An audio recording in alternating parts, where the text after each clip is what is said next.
Hello, welcome to the book club. To- Today, the boys and I finally are covering the next part in our book, Reason and Philosophy, as well as we'll see if we get to some other chapters. We'll probably get to how the real world at last became a myth, at least for our book, Connor, my book. That's what it's called. And then we'll see about morality as anti-nature. We'll see how it goes. Um, but before that, of course, I kind of want to call on Seth because he was like laughing for this entire time. But Why are you laughing, Seth? You're yeah, what distracting happened, everyone. Come Seth? on, dude. Nothing, no, I'm literally Are you a crying. professional? What's going on here? I'm literally crying. Dude, what is going on with you? Come on, What man. was in your room that did the What was We're talking that? about you, not me right now, Oh, okay? sorry, you're right. You're right. But I'm gonna go with Connor. Connor, how are you doing? Oh, I'm doing good. I'm sicky, and that's just about it. Yeah. If can I ask you a question real quick? Mhm. Like, let's say we were set to do this episode last week. Would you have still been sick? Oh no, it would have been fine. What about like this past Tuesday? Would you have been like as sick as you are? I was feeling a little off, but no, not nearly as sick. No. Okay, so I see why I started with Connor now. yeah, so if we started the episode last Tuesday like how it was originally planned, you'd be totally fine. Yeah.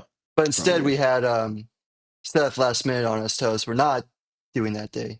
Last minute. I gave him And like 48 hours warning. so we had to move that, unfortunately. Right after, actually, he was talking about how much he wanted to give me, like, some time again to build the buffer. It is really convenient But timing. I guess it wasn't okay, but we moved it to this past Tuesday. And then all of a sudden, David, actually the day of, I'm pretty sure, Yeah, that uh, one. told us that he can't do that day. So instead, now we have to do it on Ed Connor. I just want to say, actually, you're number two now because you, sir, are being a trooper right now by having to be forced to do this episode while sick. Actually, round of applause. Round of applause for Yeah, Connor. well, I'll Round of wait, applause for Connor. wait. Round of I'll applaud. applause. Round of applause. Oh, there you go. Oh, I don't even know how you nice. did that. That's cool. We got a special effects. Yeah, We got wow. our special Mhm. effects guy. Next Yeah. level.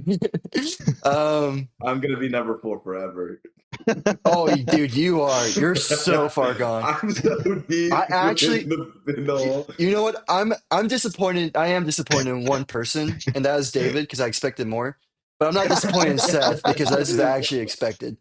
Oh, What happened? I had expectations. You know how we've talked about this. You set up expectations. You're setting yourself up It's to very fail, man. That's very true. I think we need a True. 24-hour cancellation policy. That's all I'm saying. 24-hour cancellation policy. I think it's a good Yeah. That's all I'm policy. saying. And if you cancel within Yeah. 24 hours, you have to pay a fee to the rest of the cast. Yeah, minus 1%. Yeah, Minus 1%. yeah, everyone gets a Minus 3%. 1%. And it's evenly Oh. distributed among everybody else. Shit. We can get a clause going. We can I have feel it in the like this fine is print. good part of the contract. You know, I can't help but feel as though this is it's specifically towards one person in this group. Well, only one of us No. canceled within 24 hours. So Look, you'd probably be right. Look. Rules are only created because something happens. We're not here to call anyone out, but now that it has happened, like We're good to pull the wool close. We're not. We're not. That's not what we're doing. Yeah, I'm The sorry, only guys. real person I'm calling out is Seth. What? No, I'm just playing. I called out David a little bit too. What are you saying, Connor? I'm sorry, guys. It's already in the bylaws, so that is going to be a Oh. thing now. All Yeah. right. Yeah. It's confirmed. Yeah. Connor, my lawyer, has put that into the contract. Yeah. He's your lawyer now. Better Yes. call Con. Ooh, I like that. But yeah, just a sick boy up there. Poor Connor. Yeah. Oh, and I went to New Orleans over the weekend. Oh, nice. Ooh. That's awesome. Yep. Little No family wonder trip. you got sick. Yeah. Well, no, it's because Haley was sick, and Jim barely slept because Haley was so sick, and as a result, we were supposed to stay all day Sunday, and then like drive down Sunday night. It's like a 5.5 hour drive, something like that. But they ended up being like, no, we're so sicky, we're so tired, like all this other stuff. So I had to drive us back all day on Sunday. Oh, the drive is not fun either. It's all just a straight shot. It's horrible. It's so boring. There's nothing. Yeah. It's like Well, 8 you hours have too, fun. right? It's like It's 5.5. Oh, I thought Yeah. it was more. It feels like Oh, 8. because you're in Houston, that's why. Yeah. It's probably 8 hours for you. Yeah. Um, Do you see any jazz? You go to any jazz bars? no, they went to jazz on Friday, and I had to work Friday. So I had Thursday off. They all left Thursday morning, except for Haley and Jim. And then Friday, Haley and Jim drove up to Cyprus. I happened to work a 11-hour quota job on Friday of all days. Nice. So I ended up leaving at like 7 o'clock, still in my work clothes. Got there at 2 a.m. Dang, Nice. man. But we did like a Trooper. food tour, which I guess you could say was kind of lost on me, but did have some good food. And some gumbo. Gumbo. Had some poor boys. Some sort of Italian Did sandwich. you just call them poor boys? Like, Yeah, I said poor boys. I learned the history of these things I too. thought They you said were po' originally boys. poor boys, but they're now it's been shortened to po' boys. You know, Sounds This cooler. is like there's like a strike in New Orleans on the rail cars way back when, and this dude that used to work for them was open like a little corner store. He's like, give those poor boys some bread, which is some clippings and some bread. And yeah, that's how. So po' the boy. original po' boy was just 2 pieces of bread. Just 2 pieces of bread and like some meat clippings from the deli. So that was Awesome. it. They got Yeah. the That's clippings, cool. huh? That's basically it. Also did a ghost tour that night too. That was fun. I've done a ghost tour in New Orleans too. It's pretty cool. Did you see any ghosts? No, No, but they and creep it's you out. funny. It's funny because like Jim took a picture and there was like a little reflection from the light at this building that was apparently super haunted. And the lady was like, "So did you guys see any ghosts in your photos and all this other stuff?" And Jim was like, "Yeah, no, I didn't see any ghosts, but like I see like this little orb, but I think it's." And then she like cut him off. She's like, "Oh yeah, I see like we see these a lot. Like these like you can very clearly tell that's like a spirit." And then he just looked at me. He's like, "That's Awesome. funny." Anyway, um, that's it. that's good. David, what you got? New Year was nice. Didn't do much. Just stayed here with the family. Work has been going well as usual. Surprisingly, even for the new year, still been plenty of clientele. Finally have started with my metal smithing and metal casting, Let's Ooh. go. and the product failed. Utter failure. Experience though, we gained That's good what happens. experience. That's good. Yep. That's So good. I realized the shortcomings that I had, and I now know how to fix them. Yeah, overall, it was a more tedious process than I was expecting. I really thought I was going to get it on the first go. At least most of the part I was going to get on the first go. I didn't think my cast would be the best, but there were a good amount of bumps. Aside from that, workspace is getting a huge upgrade. Got some metal railings. I'll have a nice little Ooh. setup. I got 3D printed pegboards that will set up with those two. All this next book club will be organized, and you'll see like a new tool wall right there. Ooh. Dude, that'd be cool. Yeah, it'll be real nice, and then you'll see. You'll finally not see this disgusting mess right over here. But more tools Sorry. are going to be coming my way, and I am going to upgrade from a blowtorch to a actual crucible furnace. So Whoa. that'll be coming in. That sounds coming in sick. hot. I don't even know what that really is, but Coming in that hot, sounds nice. cool. Yeah, so that'll be what I'm doing. The industries, the Leon Industries is growing, so self-manufacturing will be very fun, and Awesome. it is coming required. soon. That's Videos awesome. required. Yeah. I could show you my first cast. I need send to you see the furnace in action. Yeah, you want to see the? Let me show you. Let me show you what I. My first ever cast. Favor's part of the God. process, you know? It's all part of the process. This was it. Copper is disgustingly. It has too much of a high melting point for just That's a simple great, blowtorch. dude. Dude, why are Yeah. you being so Yeah, no, it so is, isn't obviously it? sarcastic? That looks amazing, man. Oh yeah, I mean, I could totally see someone wearing that.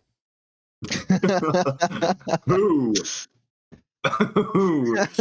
Seth, I don't appreciate this David, negative David energy could that wear you. it. It Yeah, just I don't means that appreciate when this you negative make something energy. super cool, you know that my praise is genuine. Unlike these two. So were there like Well, impurities in it, or did like the sand move whenever you poured into the mold? Impurities, and I did not pour fast enough. And then the second time around, I put too much copper, so I couldn't adequately melt it all. And that's where that went wrong. So that is why I am upgrading from blowtorch to just go straight furnace, because it'll just be easier that way. Yeah, all one learned a stable lot. temperature, Mm-hmm. the whole thing. Be a lot Yeah, Wait, easier. yeah, But And yeah, that's then have some awesome. parts be hot and some parts be it, cold, it, almost solidifying. like you see that black drip that's going off. Like I didn't pour fast enough, and I Yeah, think that's just all impurities as well, right in there. So it is what it is. But dude, experience the gained, first one. and that Yeah, was it was a fun process. I would definitely be continuing. good. That's awesome. That's the Well, way, man. That's the way. pass it on to Howie actually. what? That's not. That's not how it works. Um, it's been good for me. Um, I think right after we did the last one, I went to see the in-laws for Christmas. So that was nice. That was a really good time. Uh, just overall good. I got to spend it with them. It was, the joy of opening presents and everything like that, all that stuff together. So it was nice. Um, Nicole and I actually, before we left that day, we opened up presents here at the apartment and then left. It was on Christmas Day, and so that was Get cool. anything cool? I was gonna mention actually. I don't know if you guys noticed the bookshelf, but It's a got lot fuller. boom. In fact, if I show you, well, actually, one thing I want to show first. She got me ancient Greek philosophies. Whoa. Whoa. So I don't know if y'all Oh, another remember. That's gold a plated. badass Yeah, book. Dude, Yeah. that I don't know looks if y'all. sick. I don't know if y'all remembered like the when we read The Art of War, but it was in that like a very similar book. The I think it's Tao Uh-huh. probably kind of like Te. the same series, or yeah, the Tao Te Ching. But she also got me a little book nook, Another which I book think nook. everyone here will actually Oh. love.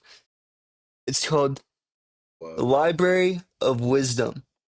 That's Whoa. cool. And Open so it. you can't Open really it. see in Open it. here, but like boom, boom on the side, we got a little What? um some books in there, some statues and all that stuff, Whoa. side view. Dude, you're making me want a book nook. And then on the That's inside, you should cute. get one. You have a whole That Whoa. is badass. whole little library. In fact, That's neat. you can even light this thing up. Whoa. Whoa. And the That's chandelier cool. lights up too. It Yeah, so just you light gets it all up. cooler. What? Oh. Yeah. Dude, So imagine yeah, having Nicole a got this book for me reading area too. like that. It Oh was my so god. cool. I love it. It was so fun to build and everything. Um, yeah, my beautiful, amazing wife got that for me. And so yeah, so it was good. Um, Overall, a really, really solid Christmas. And then we did the whole New Year's thing. Nicole and I just stayed here in the apartment for that day. And then other than that, work's kind of it's been slowing down now that like that project was done. It's getting enabled. It's going through enablement. Uh, Catching a couple things here and there. But it's been not as stressful, at least. Still doing things, of course, right? But not as super stressful. Not working as much over. Not working on the weekends right now, which is That's good. Nice. step up. Um, Dear. yeah, but other than that, I think that's about. Oh, one other thing is Nicole and I are starting to. We really bunkered down and started to kind of like do some budgeting and all that stuff because we want to save up for planning on going to Japan later this year. Ooh. So Pretty That's cool. sick. yeah, so we're planning on doing that. So we dived into. We got a whole strategy, everything budgeting wise. Got up some Excel sheet, you know, And It's so, serious. yeah, it's serious. And so, yeah, so everything's going pretty good right now, actually. And with that, pass it to that guy. Best for last. Yeah, I didn't want to Whoa. pass to you, Seth, because I knew you had an eventful New Year's. I wanted a full Oh. Yeah, full I better be for explanation. making us go back an extra week. Oh man. So yeah, Christmas and New Year's. My my gifts for Christmas, I got a whole scent zone. I don't know if you see this. I have like 12 candles now. So No I'll never way. have to, like, you can barely see the flame of the one I got going I was right about to say, why are they now. not lit up? But I Oh, just it's because realized. it's They're got a light on backwards. in the door. I need to. There's a light on in your door. I see it. The You guys see what I'm talking continuity, about? bro. The It's usually continuity. always There's dark always a except for light that on the light. That door. is a lie. I know that's a lie. There is. Just go back and check. Actually, Howie of all people would know. He says to stare Yeah. at my stupid camera for like hours at a time. But yeah, I got that. I got some furniture. But yeah, I'm candled up now, so you won't have to worry about me running out of those. Um, and but then New Year's, oh my lord. So the thing that got us rescheduled is I did New Year's with Anna and her parents. Her mom is an Alabama alum, and they were in the Rose Bowl this year, which is played on New Year's Day. And her daughter lives in California. The Rose Bowl is in Southern California, about an hour and a half away from where she lives. Is the perfect time. So her mom went all out, and one of the things that we did was this like Alabama alumni party on New Year's Eve before the game with like open bar and free food and everything. Super exciting. Whoa. Yeah, it was a ton of fun. But it was Wednesday. It was Wednesday night, and that was originally when my flight was coming in. And when we were doing all the planning about going to this party, Seth Keelan didn't think to look at his flight itinerary to make sure that the time lined up. So my flight was originally landing as the party ended. And so I had to make a last minute flight change. But the only way I was going to be able to do that without taking more PTO is if I went the night before so that I could have a full day of work the day of. So that's why I canceled book club. But it was fun. And then we went to the parade. Alabama got annihilated, which was unfortunate.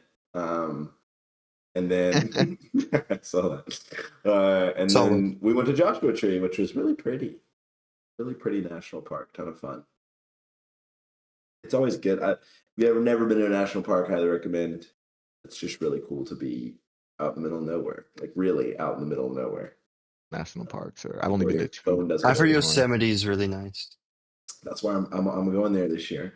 Yeah, My I've heard that one's family. really good. Super excited. The one thing about being like in the software world is like a lot of developers travel to a bunch of Yep. places. I always hear all about it.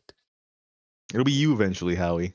I mean, Yep. trying to go to Japan this year, Trying to go to So, Japan. Exactly. Well, that's pretty much that's my update. Mr. Are we ready? Keelan, I think we're ready. Dive into this. Let's All right. do it, boys. Where did we leave off? Good question. I wish I remembered what I read. I probably would have. Like, did this last I have notes written, but still, even then. Yeah, good thing I took notes. Yeah, for real. I think we are on reason and philosophy. That would be correct. So a little bit past Socrates. I think it gets a little bit more generalistic here. Not so specific. Yeah. I think Oh, we've the kind of senses. already talked about this a little bit in our past ones, but this really dives into kind of the idea of the separation between your senses and the quote unquote real world. Right. Yeah, like putting up this like illusory world, which almost overrides the actual world you're currently living in. For my big notes, I had wrote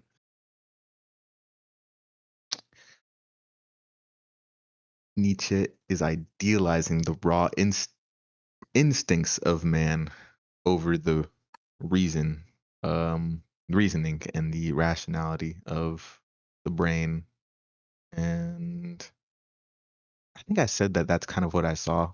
That's kind of what I was expecting from him a little bit earlier in our previous book clubs. So it's nice to see more of the why, which even then is still a little difficult for me to personally understand entirely because god damn it, this fucking book. it God damn thesaurus. it I think we start to feel more of the absurdism too in this chapter because like like it really starts to show him like talking about like yeah live in this world, as opposed to worshiping ideas. I'm gonna read part of this first part, like this very first paragraph. It's like in the middle. So page 45 for Connor and I. Um, Death, change, age, as well as procreation and growth are for them objections, refutations even. What is does not become. What becomes is not. Now they all believe, even to the point of despair, and that which is. But since they cannot get a hold of it, they look for reasons why it is being withheld from them. It must be an illusion, a deception which prevents us from perceiving that which is. Where is the deceiver to be found? We've got it, they cry in delight. It is these senses which are so immoral as well. It is they which deceive us about the real world. And so it's basically this idea of like, there has to be some perfect, better reality out there. And then, because they don't see it, right? They don't feel it. They're like, oh, it has to be the senses are the reasons why we cannot get to this real perfect world, which then just takes them completely away from the the real world in a sense, right? Because Yeah, in, in from my reality. in my opinion, the real world is like your reality, like the current world you're living in, right? And that was the thing I liked about Screw Tape Letters 2 a lot, is that I actually made a big emphasis about how people should act like in life. And so, yeah, that's kind of what he's saying here, right? Is like people have deceived themselves with this illusion that they really worship and hope for and take Y'all mind themselves away. if we Yeah. tie this in with history of an era, because I feel as though these are very tied ideas. Yeah, for sure. Yeah, I think History of so. the Era is kind of like the short form version of it. The story of The it, which is narrative. yeah. Because that's So exactly, I mean, what you're saying is the exact first part of it. The true yeah, world, attainable by the wise, the poise, and the virtuous man. He lives in it. He embodies it. Oldest form of the idea, relatively rational, simple, and convincing. Transcription of the proposition, I, Plato, am the truth. yeah. I think something that's like kind of confusing to me is that phrase where it says what is does not become and what becomes is not, and they're trying to find what is. So is their idea that anything that changes is just a deception, like anything that's like morphing and moving around? It says death, change, and age. um I think this idea of like the way I understand it, I honestly this is like I don't really know. But the way I kind of understand this is like what currently is, it's kind of like how absurdism where like I think they were like where he mentioned something about how what you see now isn't the same thing as what it's like what is later. They're different. I think it's kind of like this where like what is does not become. They're like two separate things. Like what is currently right now is what it is right now. And later it can be something else and that's something completely different. And what becomes again okay. that's something completely different. That's not is. That's not right is right now. Yeah. Like different things. So like but it's like really abstract. I don't know. That's the best I can do if someone wants to help back me up. I don't know.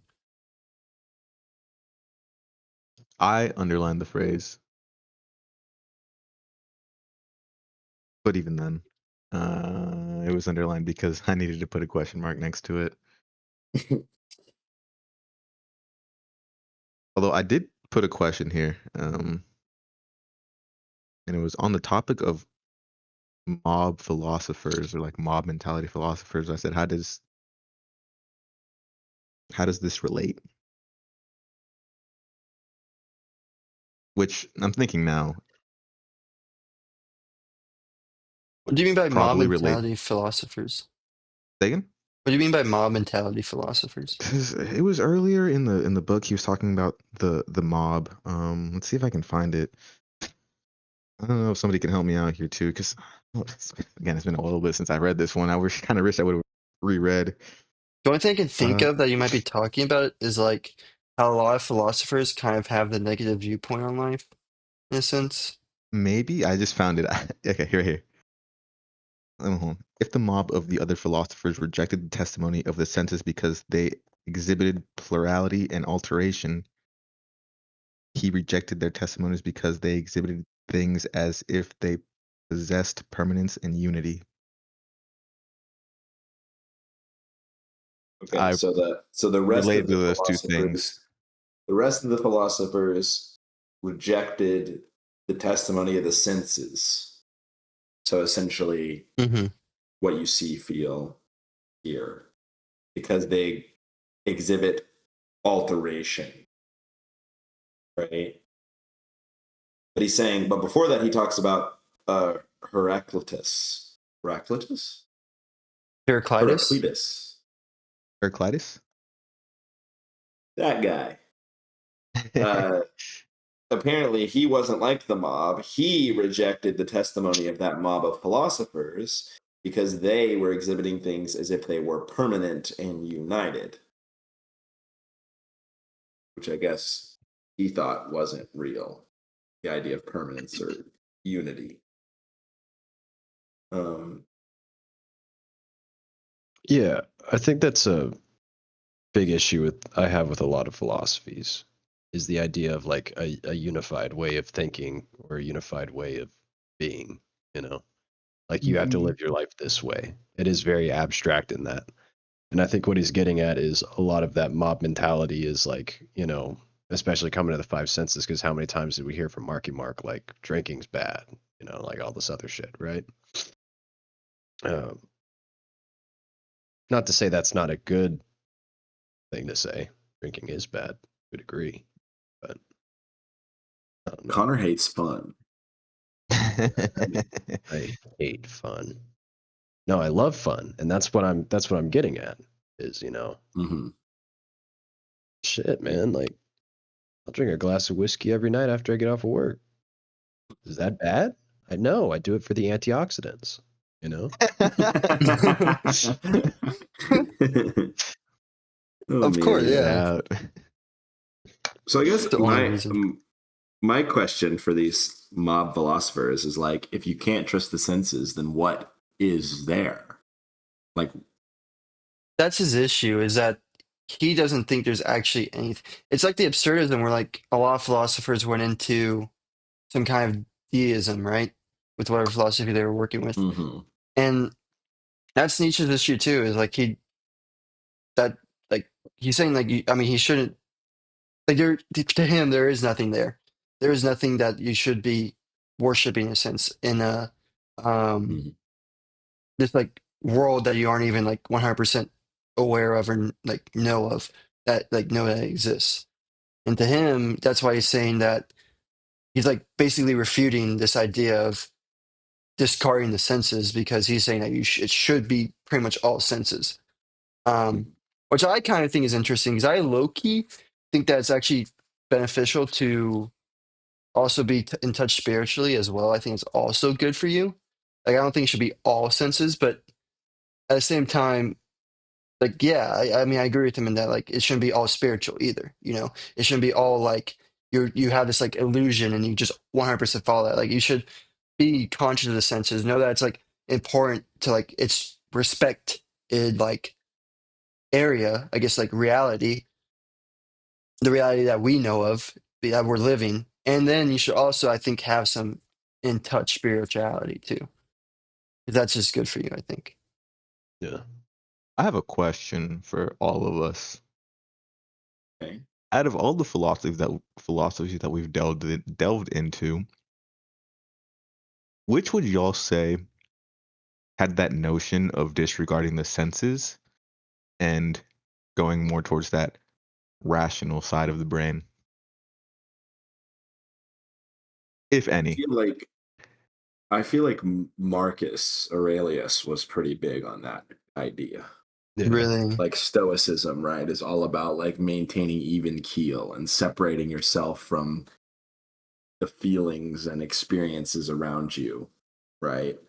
Not so that you become this like unfeeling husk, but kind of as a way to like steady yourself in an otherwise ever changing, uh, you know, becoming world. Uh, That's the one that I think. Honestly, I think almost all the other ones we read were were about holding on to your senses. Well, I thought the Tao was pretty that was very spiritual. out of it. Um, Yeah. at first I didn't. At first I was going to say the Tao, but when David said the word like reason, I think that is probably Marcus, because I think especially during that time of Stoicism in Greek, or I guess Romans, like reason and rationality was pretty big, Mm-hmm. and so it does make sense that Marky Mark would definitely, like you said, Seth, Stoicism, where it's just more so like using logic pretty much all the time, even like to the negative of these senses. It's almost like there's like two different rejections of the senses. You have like the Roman Greek logical rejection of the senses, and then like the Taoist like spiritual rejection of the senses. Um, it's like you can either decide that the senses aren't the true world because there is some unseen, unfelt world that we can only like experience within ourselves and not externally, which is like the spiritual world, or you reject your senses because and I feel like there's a lot of people with this kind of philosophy where it's like because you're just atoms in the world, you're just a collection of sensors feeling little sensations, and none of that is quote unquote real. I would go as far as to say that I don't think the Tao was entirely a rejection of the senses because it inherently had to go with you understood it. What was the word? You wouldn't logically understand it. You would understand it Oh more yeah, intuitively. you So I couldn't would say logically. that would be more in line with feeling and being in this sensory world. Yeah, I agree. Well, It's some. well, that's I think is what's kind of confusing to me is like it feels like in this he's attacking both people who rely too much on spirituality and people who rely too much on reason. I mean, there are jabs both at the idea of like rationality. Yeah, in the previous chapter, right, he was talking about like how, like, I mean, that's what Socrates was all about. Like that's what he was dogging on, was like the reason, like using reason as a tyrant in order to like over your like instincts, your negative Oh instincts, right? And he was like, probably should not be doing that. You should actually be using your instincts intertwined with like healthy, like make them healthy instincts. You know? yeah, and in fact, I kind of skipping a little bit ahead here, but I didn't even underline this, but it kind of nails my point. He says this is at the very very end, the fourth proposition on part 6. It says to separate existence into a true and seeming world, either in the manner of Christianity or in the manner of Kant, who was a wily Christian at last, is only a suggestion of decadence. So, like the idea being you either separate it into a world that's spiritual and sensing or reasonable and sensing, right? Mm-hmm. It's like,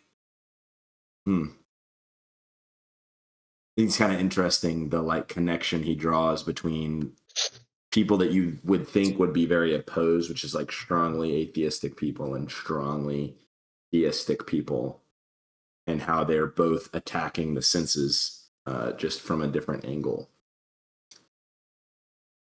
Yeah, that's what I thought was really interesting about the rational part, because it was like, you'd think that like, oh, rational, you're as into the world as it gets, like the real world as it gets. but it's really you're just kind of putting so much of an emphasis on logic that you're almost deifying it, and you're thinking more because logic is mental. It's like you're going into the mental world and considering that to be the real world versus the actual physical world, which is what we do stuff in.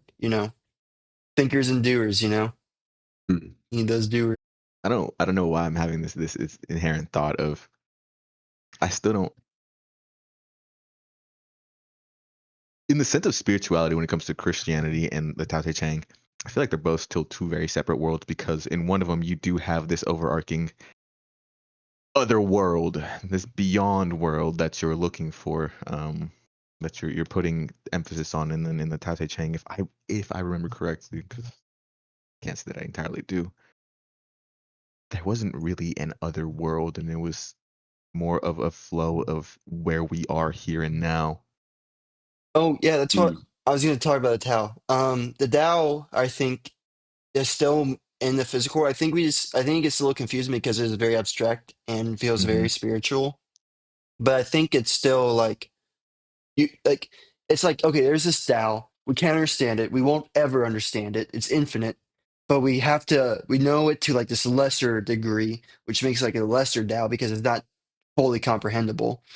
And then we kind of take that and follow it in life, like that, follow that flow and like that knowledge we have about the Tao as far as we know it, and just do that in life, like those follow the flow in a sense, you Would you know? say that's instinctual? Would you say that's playing more on the instincts of humans? Because that's what I would say that I would say that it is. The Tao, like following the Tao.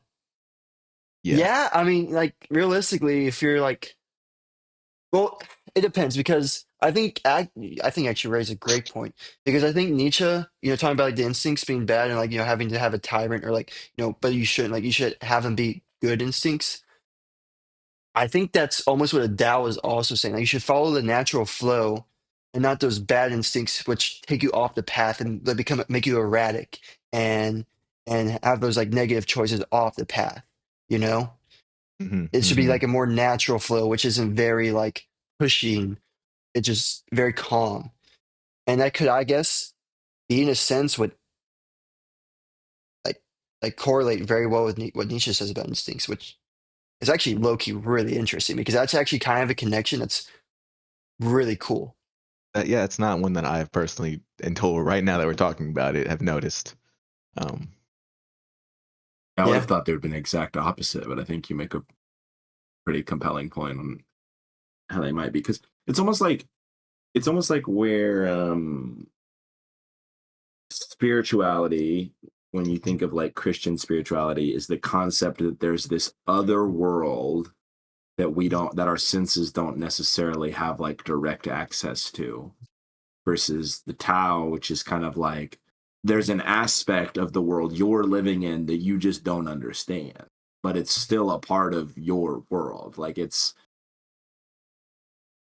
it kind of is similar to that idea that the senses are a part of like the quote unquote real world, where the Tao is like, again, you don't understand it, but it's not like separate from Earth. It's just an aspect of Earth that you'll never be able to understand. Yeah. Versus like your conceptions of like heaven and hell and like actual literal spiritual worlds that are separate from the one we reside in. And I think that was a really good thing the Screw Tailors did about discerning between like, yes, there is a heaven and hell, but your entire focus shouldn't be on that. That's what Screw Tailors I think was mostly saying is like it should be focused on like your current world, like you know, where that's you live actually in so true. and what you do in that. That it's saying that like Yeah. you should focus on that and that's what matters. And then at the end, Mm-hmm. then you can, then you're there. Then you can worry about it. Right. Because now that is your reality. That's where your senses and like your soul is and everything is, you know? Yeah. And I think that's what Nietzsche's problem is with like the like the I guess the corrupt idea of corrupt, like quote unquote, idea of Christianity is where they do worship just heaven and hell instead of living in the world, which is what he thinks they should do. Yeah, he talks a lot about that in Morality is Anti-Naturalness, but we're not there yet. Yeah, still It's in like this. morality as anti-naturalness. I like it because I read it recently. That's funny. Maybe that's why I like it too. Um, I have another thing on page 47. It's like paragraph 4. It it's kind of complex. I guess the reason I want to talk about it is because it's complex, and I don't think I fully understood it. Ate it up, But bro. it starts like this: the other idiosyncrasy of philosophers is no less perilous. It consists in mistaking the last for the first. They put that which comes at the end, unfortunately, for it ought not to come at all, the quote highest concepts unquote. That is to say, the most general, the emptiest concepts, the last fumes of evaporating reality at the beginning as the beginning. Skip a little bit. Moral. Everything of the first rank must be causa sui, the cause of itself. Origin in something else counts as an objection, as casting a doubt on value. All supreme values are of the first rank. All the supreme concepts. That which is the unconditioned, the good, the true, the perfect. All that cannot have become must therefore be causa sui, the cause of itself. And this seemed abstract to me. I kind of want to talk about it because it was abstract. And it's interesting to me that he's saying, well, it sounds like he's saying like the better concepts, like the supreme ones, don't, in a sense, like, I guess, need an explanation. They're like already there. They just exist. They're, it's not something that needs to be brought into existence. Um, Let me see. I wrote a little thing right here. I said, he is saying the better, higher ideas or reality should be thought of from themselves, and these other lesser ideas on reality should thus stem from them. So I guess what I'm trying to say is like, what I think he's saying is that reality itself, that just is there, is the higher idea. And everything that comes out of it, like, is based off that, like springs up those ideas that spring up from there, are the lesser ideas. And I think he's saying that nowadays people have it in reverse. And yeah, I just wanted to talk about that and what you guys thought about like the idea. I guess like a question I can ask is like, why do you think the like what just exists is the higher idea to him? Like, why is that the case with this? And you know, what do you guys think does just exist? For me, I think it's just like reality, but I don't know. What do you guys think?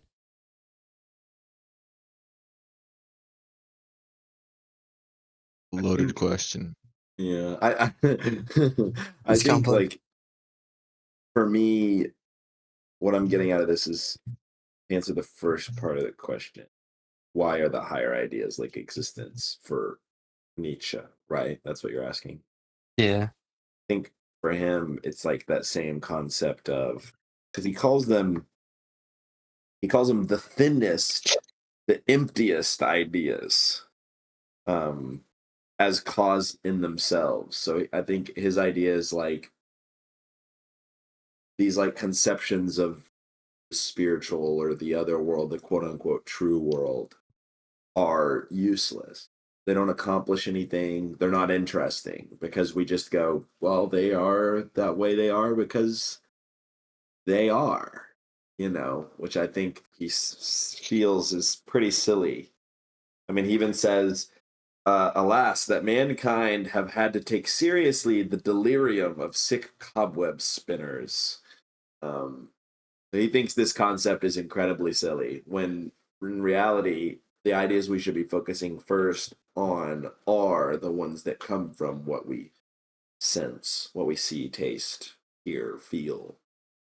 Real quick, can I say that sentence in our version because he's low key like mean again? Like Oh it sounds yeah, really mean in this translation. It's that mankind should have taken seriously the brain sick fancies of morbid cobweb spinners. bro, Brain brain sick. state. Yeah, it's crazy, huh? That's awesome. Nietzsche. But yeah. I guess Yeah, it's really the same idea. honestly. Yeah, I just thought it was like put in an interesting way. it is. But I think your second answer of like your second question of what do I hold as my highest ideas? Um, I think I would definitely fall more in the line of like the things that are around me. Like I hold pretty true to myself that like the biggest impact you can make are in the people around you. And getting lost in the bigger picture of the world, while it is important to chip away at those problems and work on big problems, um, can sometimes mean that you miss an opportunity to materially change someone's life around you. Um, which I've held that belief before we started reading these books, but a lot of them have given me more ammunition for, you know, Reaffirmed it. yes. I'm right there with you in what I hold the highest and the highest truth. And I think I've said it on our in our book clubs before, and it's just that small ripples really do reach levels that you may not even realize, and to even begin to chip away at big problems, you need to be able to chip away at the small ones at your in your immediate direct surroundings. And personally, that's I'm right there with you, Seth, in that idea. It's what I can immediately sense, what I can immediately feel, what Yeah. I can immediately see and touch and hear. Yeah. Yeah, it's like how you turn, like how you literally like affect the people around you, and Hmm. like how you change things. Not just for yourself, but like maybe even like you said, the ripple effect, and that's something you can see because it's like pretty close to you. And I agree. That's what's really cool. And I think that's what everything advocates for. Like literally almost everything we've read about like advocates for just the idea of making sure you do good for your current moment and for those around you. What about you, Connor? Yeah. What do you think, Connor? Oh, boys, I'm sorry. I think we woke him up. You might have been sleeping a little bit. Oh, our poor Uh, friend. it's all I right, know. I Connor. can't. I can't imagine being asked what is the forefront of your highest Yeah. ideals Like while I'm what like just is real and sneezing and exists. coughing. What's true to you. I'm Dude, dying. my brain already hurts, and this is making it hurt more.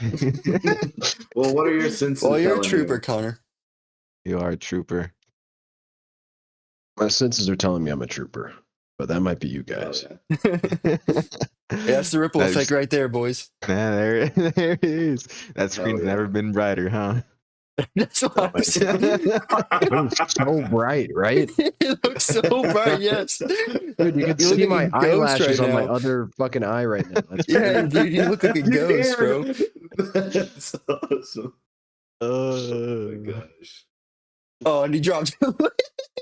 Oh Oh no. no. Oh dude, I need no. you need a care package? I got you Yeah, tomorrow, dude. bro. My Give him world some is collapsing around citrus. me right now. No, I'm Give him still, some citrus.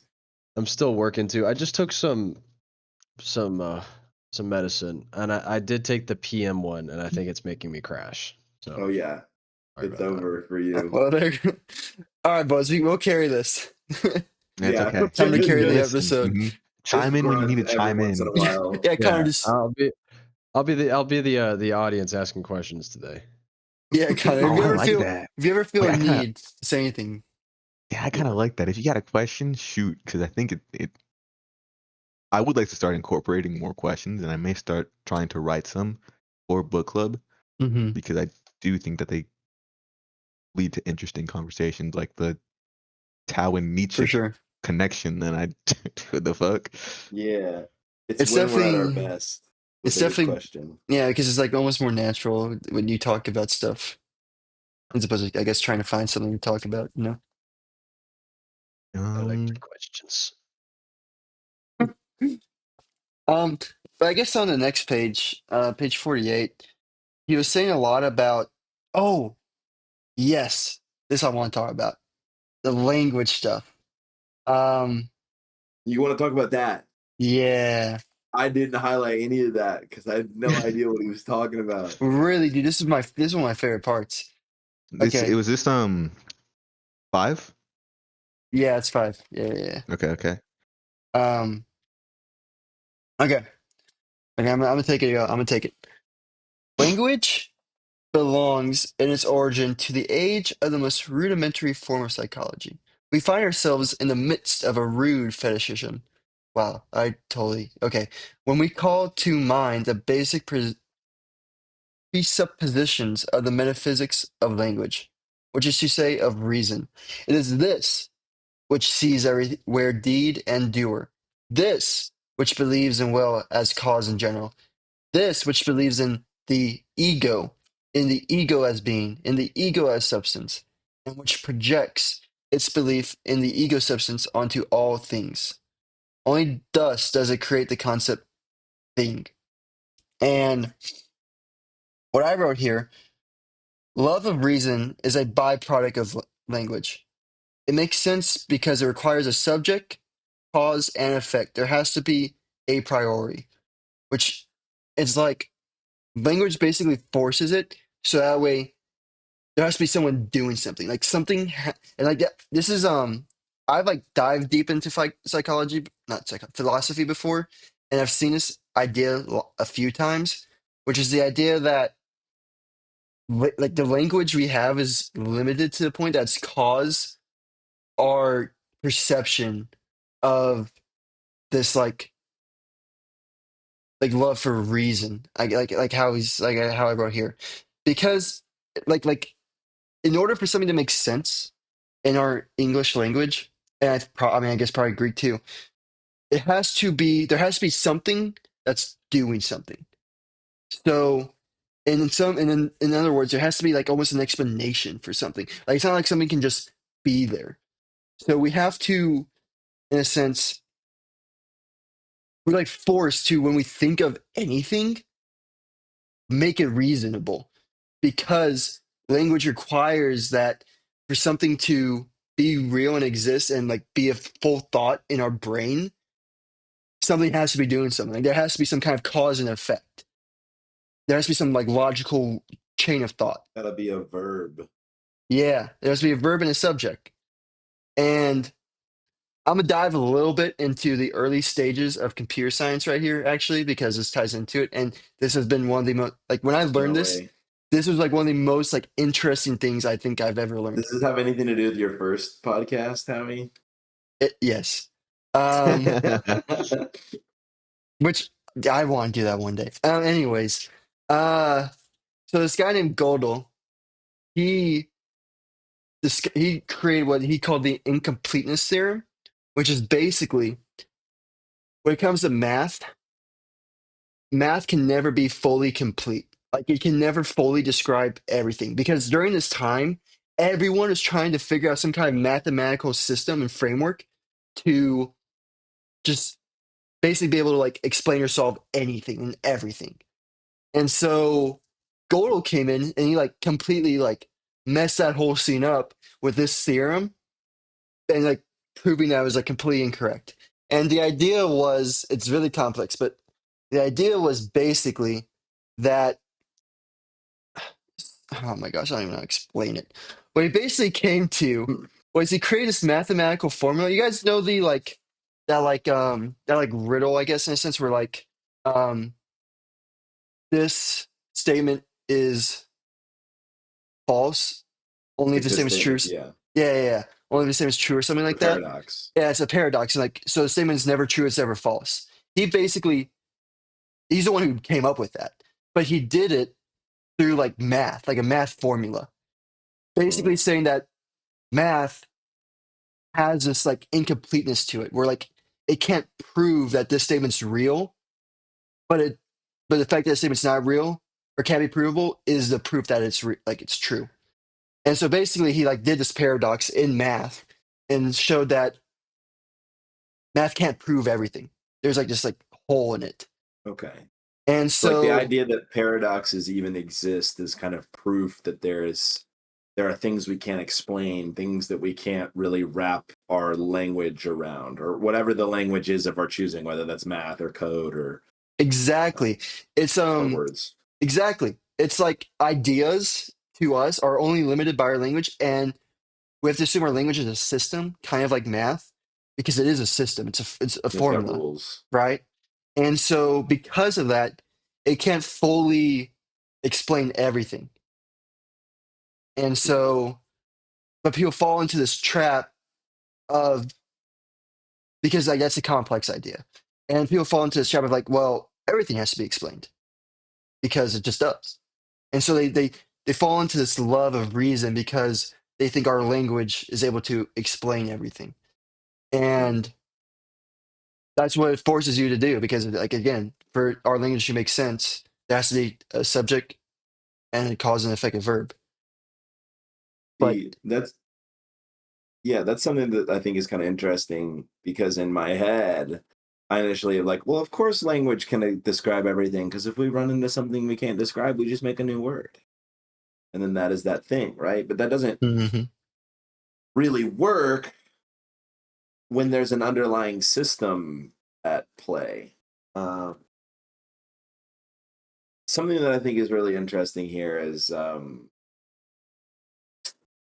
like when you think of like slang, like if someone said, "Oh, I've been saying that," it's like, yeah, that doesn't follow our grammatical construction, but because it breaks the grammatical mold, like it actually communicates a tense of verb that we didn't have before.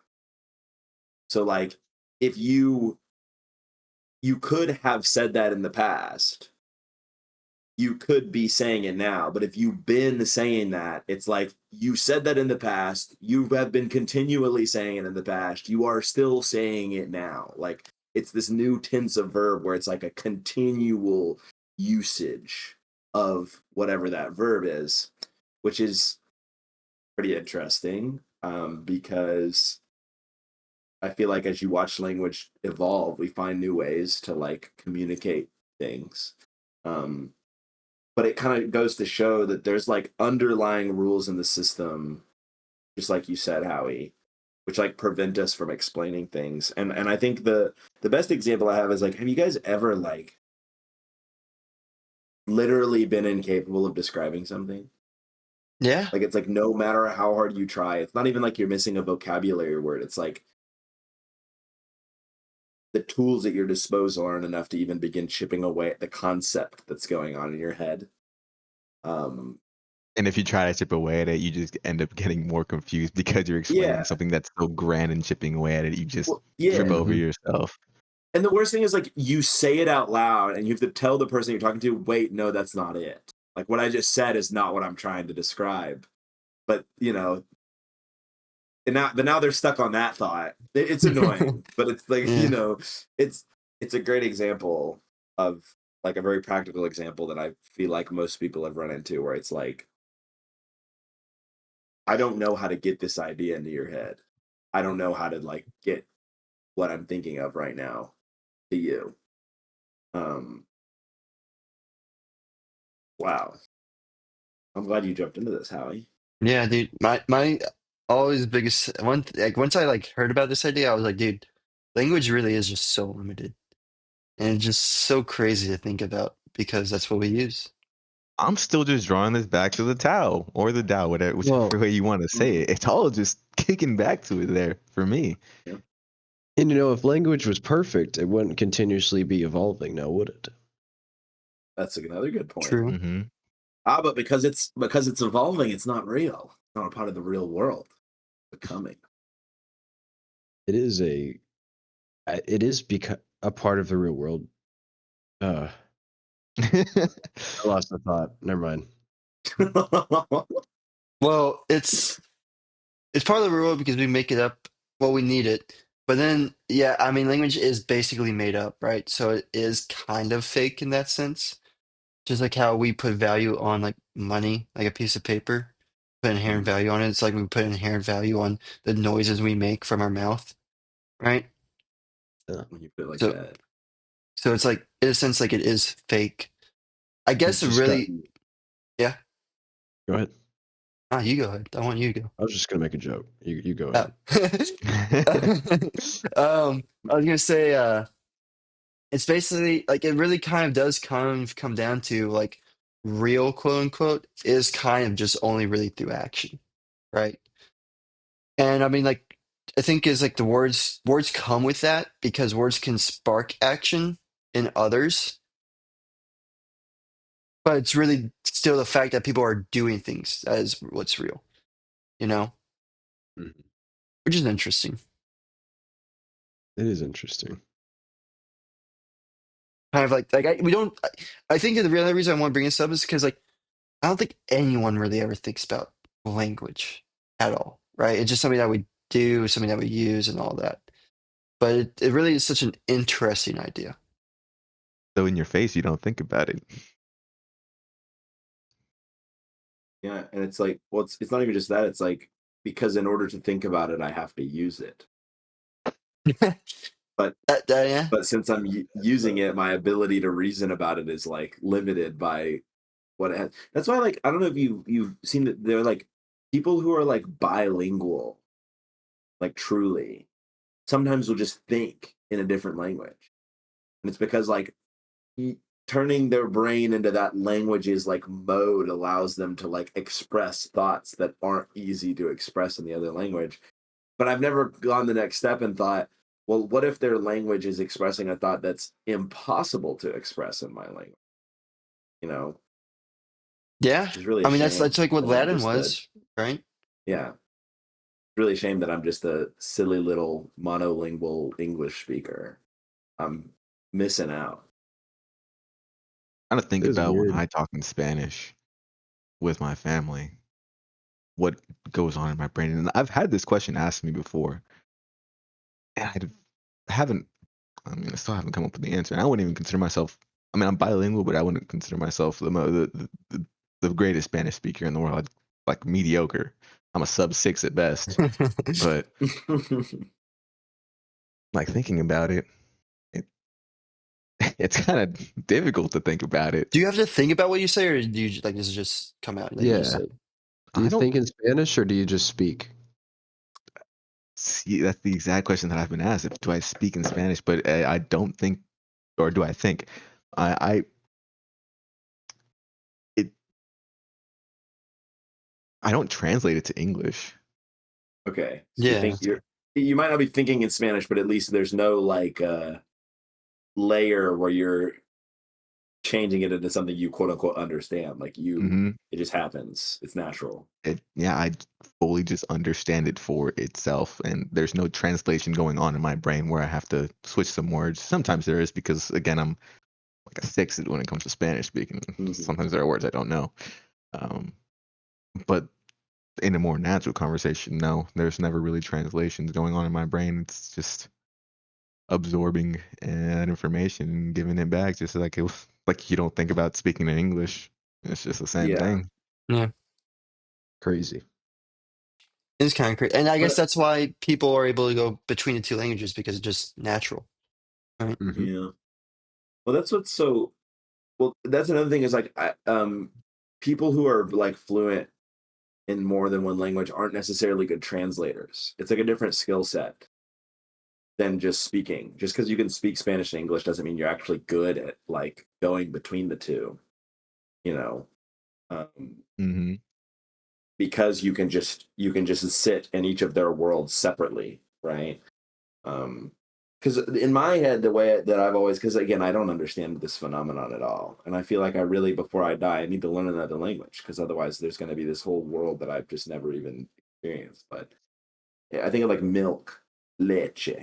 It's like when someone says leche, you see the milk in your head, right? And so there's an image, something that transcends language, image, something that transcends language, your senses. But Ooh, the problem arises when you're trying to communicate in some other language an idea. There's no image for an idea. So how does that work? And I Well, guess it's the classic thing of like well, explain what love feels like, you know, Yeah. or explain what love is. You know, it's that classic paradox. You know. Dude, another thing that I just made me think of, because I think people have different definitions of love. That's the other thing, is like you can say a word and someone else can think it means something completely different, you know? Mm-hmm. Yeah. Mm-hmm. Which is another thing that's like very strange about language. Yeah. But it's hard Your life experience sometimes. builds the idea of the word. Your senses Yeah. build the idea of a word. Yeah. And that's the thing too, because like, so we're saying like language is made up, right? So therefore, it's Mhm. not real, right? Not a part of But the then, five sense true world. right. But then again, it's like it's interesting that where you're brought up, like even your speech patterns and your accent are all determined by your world around you. Hmm. You know what I Yeah. mean? Yeah, yeah. It like Like affects everything about even my you. cadence is the exact same as my dad and my brother. Like we've like whenever my dad says "Hey Siri," my phone lights up every fucking time, and it annoys the hell out of me. But it's interesting because like no one else will do that, or it won't do that for anybody else. But it's a natural, but then it's made up. You know, Well, it's it's like Yeah. weird. it's affected by the well, it's you know how Nietzsche was saying like what exists is the higher, like the supreme stuff, the Mhm. higher powers, the reality, and everything else just stems from it and is lower. That's like how language is like affected by like your reality, your senses, and all that stuff. And so it's like a lower. That's why it's like not quote unquote real, and that what's around you is, and what's like affecting you, like what's actually Um, happening is, you know. That makes sense. Which is kind of yeah. funny And because now then we're talking about cause and effect. When, anyways. yeah, here we are again. Well, I think something that's interesting to the point about like whether it's quote unquote real, which I think we're getting a little. It's funny because we're talking about this, we're like debating like real and not real, and Nietzsche's final conclusion is that this is a useless idea. Caring about what's real and not real, it's worthless to even think about, but it's fun to talk about. But like words even can have different meanings depending on what's happening in the senses around you, like the context of the situation can change what different words mean. Like for instance, when David showed us his ring, and I was like, you know, that's not very good looking, you know. But then Howie and Connor are like, this is great. This looks wonderful. It's like their phrase, this looks great, means something totally different based on whether or not you've Mhm. seen the image of what David's first cast looks like. And if I wouldn't have ruined it, nobody listening would know if it was a good or bad No, cast, they wouldn't. right? They wouldn't. No, yeah, Um, yeah, yeah. but based on what we've seen, this image that we've seen with our eyes, we understand what's being communicated by everybody who like reacted to it. I think is also kind Mm-hmm. of interesting. The The ring exact same itself wasn't good. phrase. The process was fun. The process was good. The Yeah. idea of You're the gonna make process starting something was what really was. cool. I appreciate it, but what I'm getting at is, like you just said, like the context of the situation. The way I took it wasn't that obviously the ring is shit. It's plain and simple. The ring is the ring is dog shit. But the It's concept, wearable. yeah. The concept of it starting to be Maybe. created in the process and the experience starting to be gained is what's great about it. Mm-hmm. Right. Mm-hmm. So there, you're even saying it's great, but you're not even talking about the ring. You're talking about something like beyond the ring. You're talking about like this. You're talking about what the oh man, Yes. No. I see. I'm picking up what you're putting down. Okay. Yeah. like the ring means Yeah. something different to David because he had the Right. experience of building it. Yeah, it's the same words, but it's a whole different meaning to 'em. Right. So real versus not real. Really. Okay. I say this for the sake of the argument. Really, the ring is shit because it's not a ring. You know? Yeah, I'm Yeah. glad we're in agreement here, all right? Yeah. Yeah. But on the other hand, great in experience, development, all that good stuff. So overall, what? Oh, that's interesting though. Does that outweigh the reality of it though? I don't think it outweighs the reality of it unless he actually does something with it, with this new experience. Because if he never does anything with this new experience, what he gained results in nothing. And all you have is this reality that he made a trash ring, right? Right. Yeah, an The reality absolute hasn't dog even shit been ring. You're defined right. yet. Yeah, like an absolutely just awful, terrible ring. Guys, I literally bent it and it snapped. But It's, but if he uses that experience to make a better ring, then now the reality shows That ring of some fun. good results. Right. Right. That, that Yeah, that's the that's thing is like, interesting. yeah, you can gain as much knowledge and stuff as you want, but if you never act on it, then like it's meaningless. Right. oh, is that a greater idea of philosophy and our training of the mind, Yeah. our morals, our evolution of world views of our senses? Dude, yeah. I think Nah, Nietzsche said it's all stupid. It's all Dumb. It's all dumb. yeah, well, this guy's already thought about it a lot too, so he's gotta let us catch up to him. That's true. Um, but yeah, I Well, think that's all I got for that chapter. Unless anyone else has do we want anything. to talk about the history of the error and kind of like go step by step and figure out why he thinks that even the concept of a real world is dumb? Or how it even came to be, Yeah. how it devolved. I love the way he talks about this. It's so like narrative. Dude, we have Thus Spoke Zarathustra in the wheel via Connor. That's a good book. And you can see some of his narrative, like storytelling here. But yeah. God damn, I'm excited for more books. I Oh, yeah. know we still have a bit to go though. Yeah, we do. We Good one. still have a good bit to go. Oh my god. I do love how long we've spent on this book so far though. Yeah, me too. Yeah. I like whenever we go in depth with every single little thing that's on the page. I agree. Yeah. Yeah. Helps me strengthen the thoughts more and actually mold them over. It's gonna take us months to get through the book. It's another Marky Mark. Yeah, the listeners yeah, don't for know. real. The listeners only got the last chapter of That's Marcus. true. They don't know how long we spent on Marcus Aurelius. So, history of an error. It's a 6-step process. The first step, David already said, but I'll say it. The true world, attainable by the wise, the pious, and the virtuous man. He lives in it, he embodies it. Oldest form of the idea, relatively rational, simple, and convincing. Transcription of the proposition, I, Plato, am the truth. So this kind of seems like it's the idea that there is a true world, but you must be wise, you must be pious, you must reject your senses, you must reject your instincts and become a man separate from this world to attain the true world. No, I think Is it's that what? saying Yeah, that's not what I'm getting from this.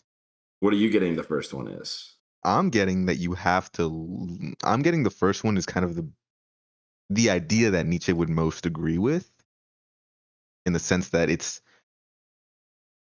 less of getting rid of your senses and more of living in it, because you, the person who's experiencing this world with yourself, are the truth of yeah, the you world yourself because are you're the truth. experiencing it with your senses.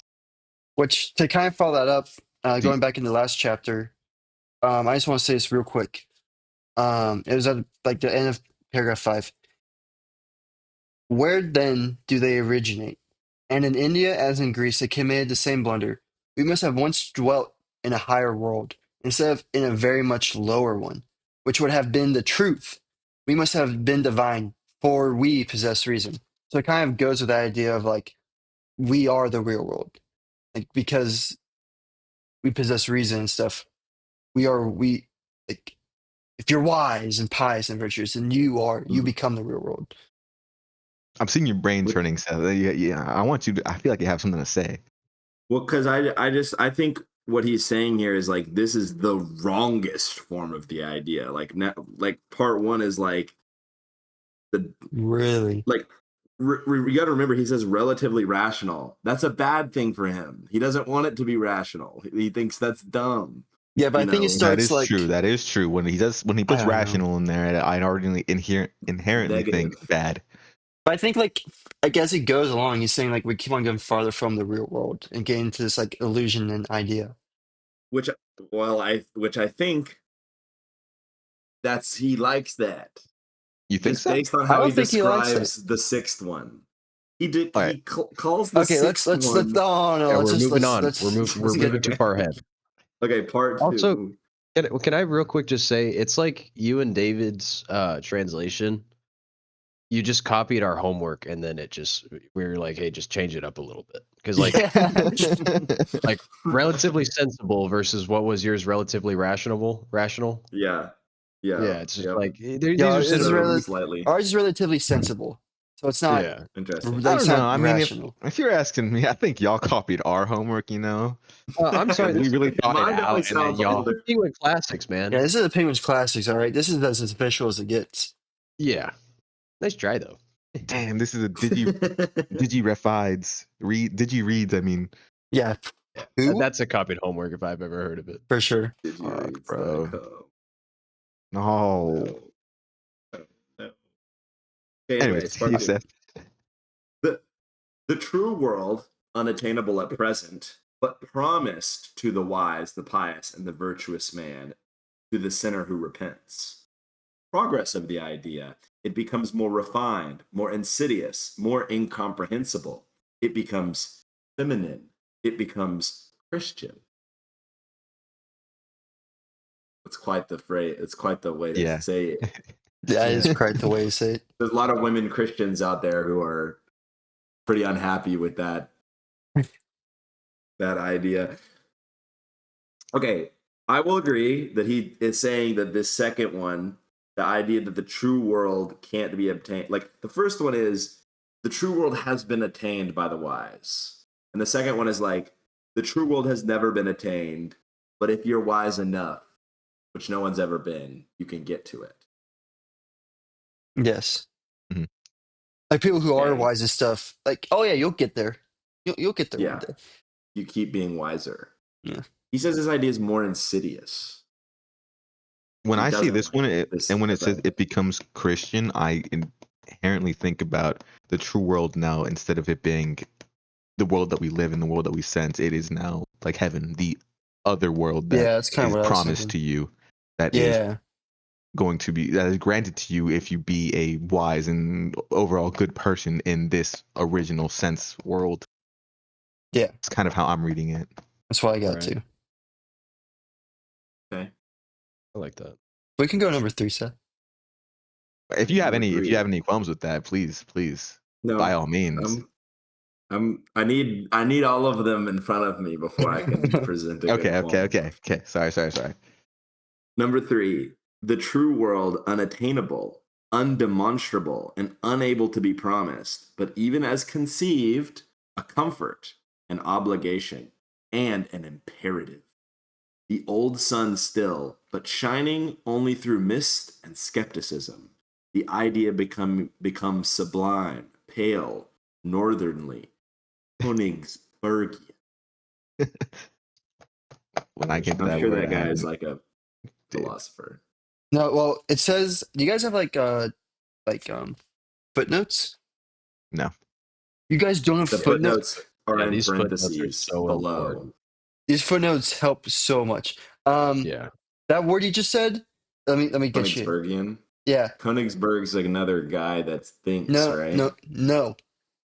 No. No. Oh, It is. that was a deadly point.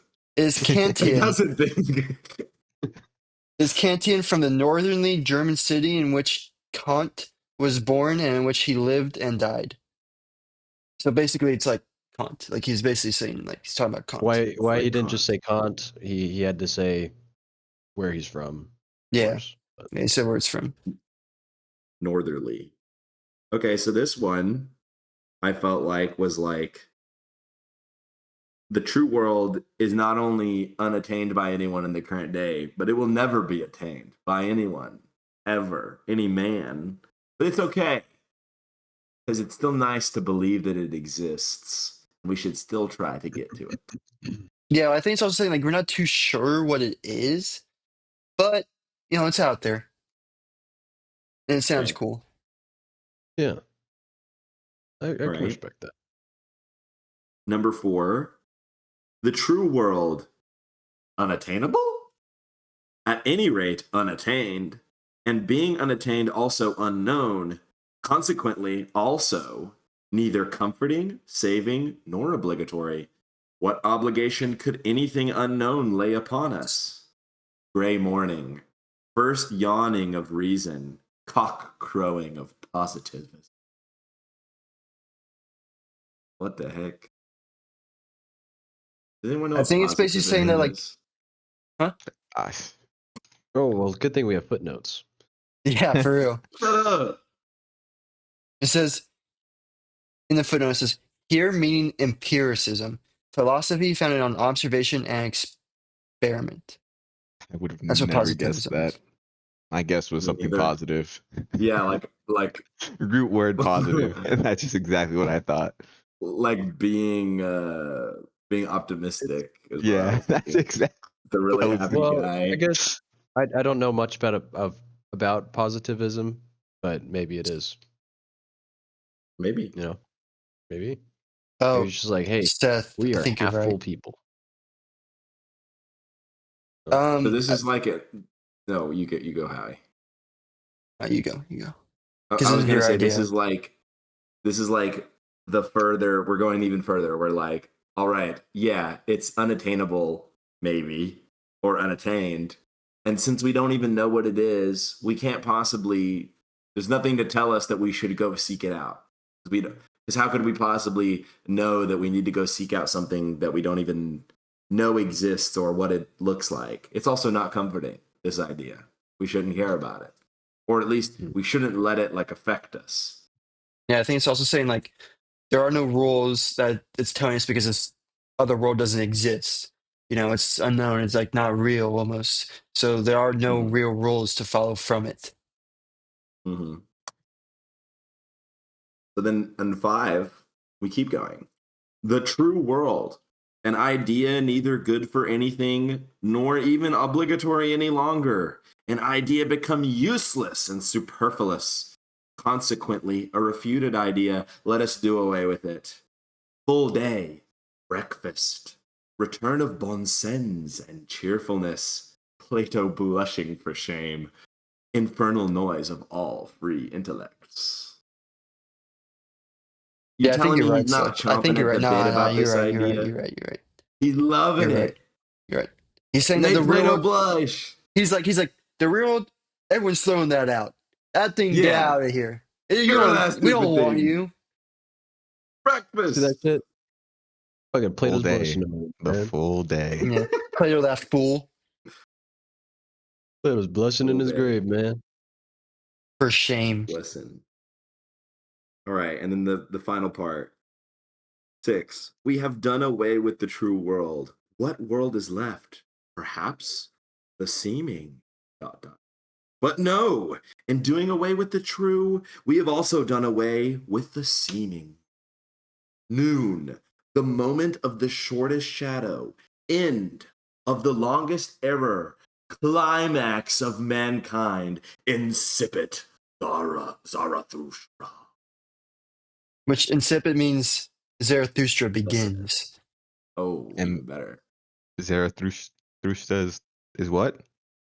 Zarathustra. Yeah, help us out. So, thus books of Zarathustra. That's his like zenith book.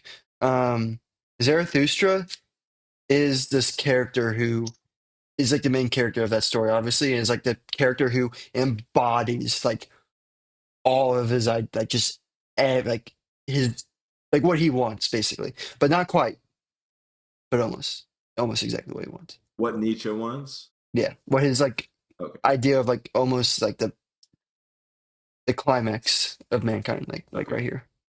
That's his perfect person, Yeah, but ideally. he's not Zarathustra. he's not perfect. to Nietzsche, but Okay. he's like close.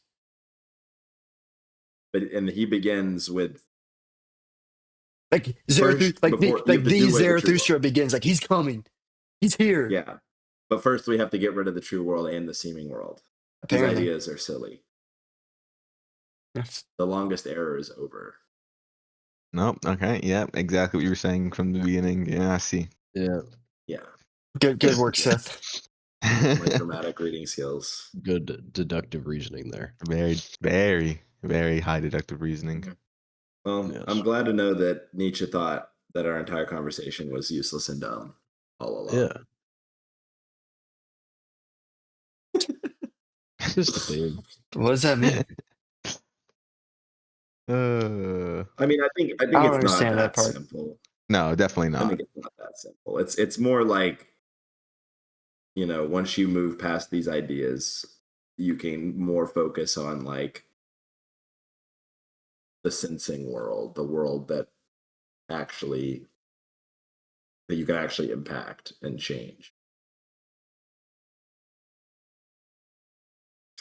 But with the But real maybe I world, need to we have know. also abolished the apparent world. Like the idea is like if you get rid of the idea that there is a quote unquote true world, you also get rid of the idea that there is a quote unquote fake world. Oh, ooh. Okay. Okay, I see what you're cooking. Right? I see what you're Yeah. cooking. So now everything. Well, I was gonna say now everything is reality, but I don't think that's really what he's trying to say. I think that what he's trying to say is like the distinction between quote unquote real and fake is pointless. The world you experience around you is real. It might just be real to you, but it's real. And that's what you should like contend with is like your reality. It's like a simulation idea where like people are like, "Wait, have you ever thought like, what if you're in a simulation?" It's like, well, shoot, dude. I mean, Yeah, I might be, but like, he this is would what I think that's know. so So dumb. yeah, He would think that he who would really cares think if you're that's in a dumb. simulation? Yeah, he'd just be like, I'm living the Are you simulation then. experiencing it? Yeah, That's the main point of it. your experience exactly. That's funny. Yeah, he I would think definitely it's don't so. think like you said, it's definitely not simple where he would say our conversation doesn't matter. I think his overarching idea is being so hung up on the question of it mattering is where you end up faltering and becoming this part of the mob of philosophers that he was referring to. Yeah. I think this is like I'm gonna go right back to the previous chapter because at the very end he says something that I think is pretty absurd. I mean, it's very aligned with like the actor, and I think it kind of puts a bow on this idea of like reality is what you experience, and that's it. That's the end of it, right? He says, "That the artist values appearance more than reality is no objection against this proposition. For here, appearance means reality once more, only select, strengthened, and corrected reality. The tragic artist is no pessimist, but rather says, yeah, even to all that is questionable and formidable. He is Dionysian. Yeah, Dionysus, right? Dionysian. Okay. Which, by the way, he loves Dionysus, I'm not surprised. but not Uh, like the god that you're thinking of. Like, there's a like philosopher. yeah, I think I know I think I'm pretty sure I know who that is. But yeah, it's just kind of it's a one sentence description of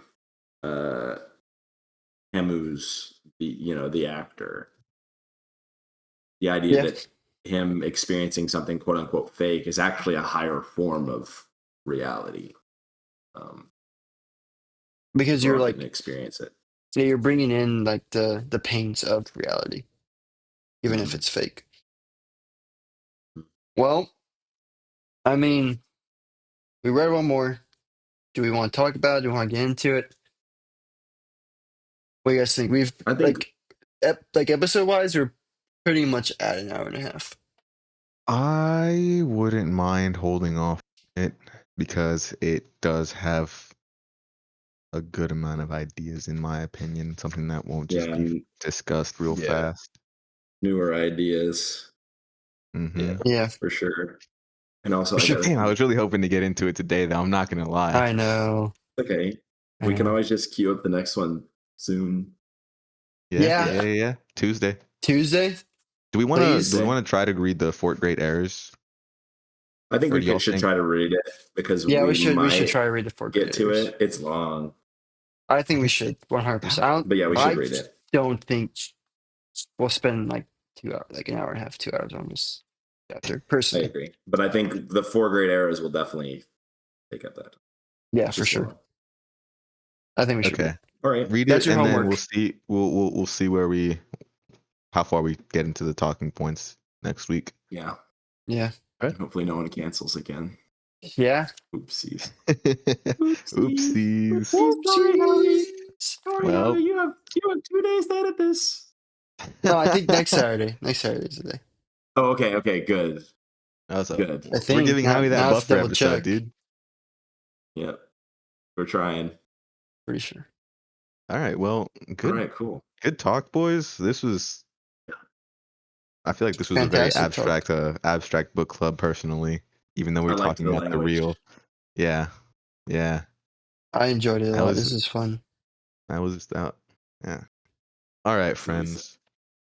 Okay. Well, I Yeah. hope y'all have a good night. Connor, I hope you feel Yep. much better. Yeah, Connor, hope you get Um, good there. Feel better soon. yeah, get some rest, buddy. Drink some For water. sure. Get Maybe some get chicken some noodle soup. electrolytes too. Yeah. Just got to get through work tomorrow, and then I'm good. Got 2 days off.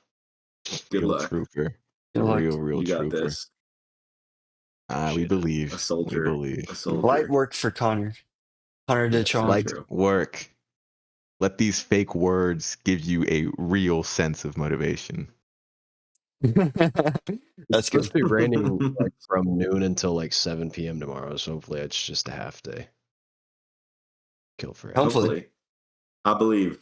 I believe in the half day. I'll do the rain dance for you. All right, All boys. right. Catch you later. Well, bye, everyone. Good night, friends. Good book club. Yep. Peace. See ya. Later, guys. Thank you for listening to today's book club. If you want to support us, please feel free to leave a rating and review on wherever you get your podcasts. We are on Apple Podcasts or Spotify, so either one of those would be great help. Also, leave a follow. That'd be amazing too. If you're listening or watching on YouTube, please leave some comments, like the video, subscribe.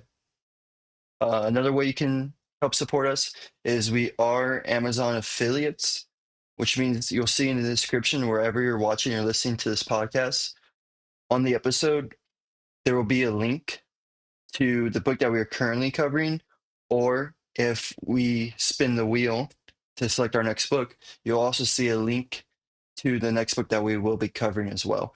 And these links are to the books that the exact same books that we are reading during the podcast. So, if you're going to read the book anyways, it'd be a great help if you could use the link. It's going to be no additional cost to you, and we do get a small percentage of the proceeds.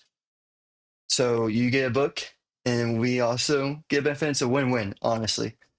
And even if you don't get, like, even if you don't use the link, I still recommend getting the book. One, because it helps to read what we're reading, so you can kind of have some more context into what we are discussing, as well as having your own book. We're not covering everything in the book on the podcast. That's impossible to do in an hour and a half, and so it allows you to get some really nice information in there that again we just can't cover. And it also allows you to annotate your own book. So, if years down the line, you can kind of come back to the book, kind of remind yourself on the lessons you learned. And, if you reread it again, you can have almost like a conversation with yourself back in time too. It's really an investment to, I think, read and buy books. So again, thank you for listening to Book Club and can't wait to catch you in the next one.